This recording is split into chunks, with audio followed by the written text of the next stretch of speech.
The dark web, it's that place where we know of, but not many of us know that much about it. But it is a part of the internet where information is shared on a daily basis. And as we protect ourselves when we're on the internet, we also want to look at how the dark web is able to share information without us knowing and what level of protection we can do there. One company that is working on a new product that's designed to assist us in areas of the dark web as well is Trend Micro, and we thought we'd have a chat to Tim Falinski. He's the Managing Director for Consumer for the Asia Pacific region for Trend Micro. How are you, Tim? I'm good, thanks, Charlie. So tell me about this product that you've got and what you're actually doing to provide protection on the dark web. For most of us, we know you around internet security for PCs and Macs, smartphones as well. We know you for protecting our connected devices in our homes with your home network security as well. But this is a new product that you've got. Tell us what you're doing here. Well, we've been working for a little while on trying to develop a product that's going to help people secure their identity. Because as we move forward and we've seen the evolution of the way cyber criminals are attacking us, identity theft is becoming more prevalent. And we're seeing more and more attacks every year. And identity theft can be quite bad in that it can take up to 2 to 3 years for people to recover from it. And one of the biggest things that we saw that, last year, there was an estimated about $1.6 billion lost to Australians through some form of identity fraud. And everyone thinks that, how is that information spread around? And the internet's a very, very big place. And we all think, we can go and we can Google most things. But, that surface web or the area that we can actually see on the internet is only around 4 to 5% of the total internet. And therefore, how do you get access to sort of see what the cyber criminals are doing down below? So when we talk about the dark web, we're talking about the transfer of information predominantly about us. And a lot of the time it's information that we don't even know is out there in public hands, isn't it? Because, we might have registered for a website. Let's pick an example, not specifically this one, but like many of us had a MySpace account many, many years ago, and we put our information onto there and just say that particular website, and I'm not being specific on MySpace, I'm giving that as an example of somewhere we put our information long ago. Just say that website got hacked, then our information could be in the public domain and being traded. Is this the area where you're providing some assistance?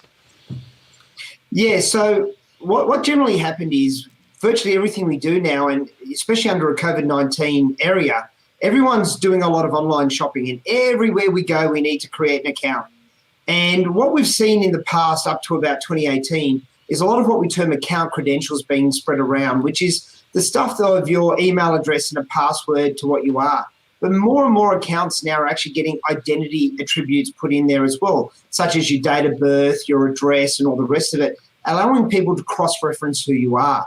So with the surface web of what we see around 4 or 5%, there is a vast amount of information that's stored by all these different companies around the world. And I think even last year alone, there was some 45 million attributes in Australia alone stolen from companies that were then spread around on the dark web and sold to cyber criminals out there to use to actually go about identity theft for us. So every single account that we open is actually creating a digital footprint that is allowing cyber criminals to therefore come and hack and assume your identity and use it to pose to either go and do a bank loan in your name, to create a credit card in your name with debt. And yes, banks will eventually help you out with this in a lot of cases if you can prove that you were not the person doing it.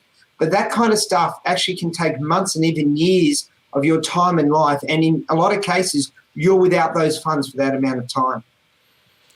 It's an interesting one, isn't it, Tim? Because I've actually met people that have had their identity stolen, and what is most prevalent in those discussions that I've had with them is the sheer amount of time that it's taken them to reverse the process, to undo what has happened to them. There's one lady in the United States that I met personally, not over the internet or anything. I was at an event over there when I was visiting a technology conference, and she said that that she was attempting to open a business and start a business, and they were running a credit check on her as a person. And they said, look, we can't open a business account in your name because your identification number, your social security number, which all Americans who are working have, has been linked to these 5 bank accounts that have been opened and shut down because of money laundering, and we think that those bank accounts were associated with the drug trade. Well, she had no idea that this was going on, and she said it was a 10-year process to go from where she was then to where she was now and have everything cleaned up. That is actually quite a shocking case, and that shows you the extent of where it can get to. And Charlie, I've heard, and probably you have as well, many other stories like this. And it can be as simple as putting you out of pocket for $2,000, $3,000, $4,000, which, you know, in the grand scheme of things, compared to what this poor lady went through, is quite minor. But, you know, in these days, you know, I think everyone would like to have $2,000, $3,000, $4,000 more in their pockets. And it's just that time and energy and effort it takes to go under. And I think at the early days of the internet, the fraud that was out there was quite small, and people such as banks were able to absorb it and help out their customers. But it is coming to a point where this is escalating, and I think now that more and more people are doing things online, it will, and we're forecasting that it will increase yet again. It's how do you actually stay in front of it? And one of the recent statistics we had from a survey we did of Australians is that more than 1 in 2, so 55% of Australians will check their accounts weekly to look for fraud. So I think, you know, as a country, we're very well aware of the dangers that are out there, but it is just so hard to keep on top of that.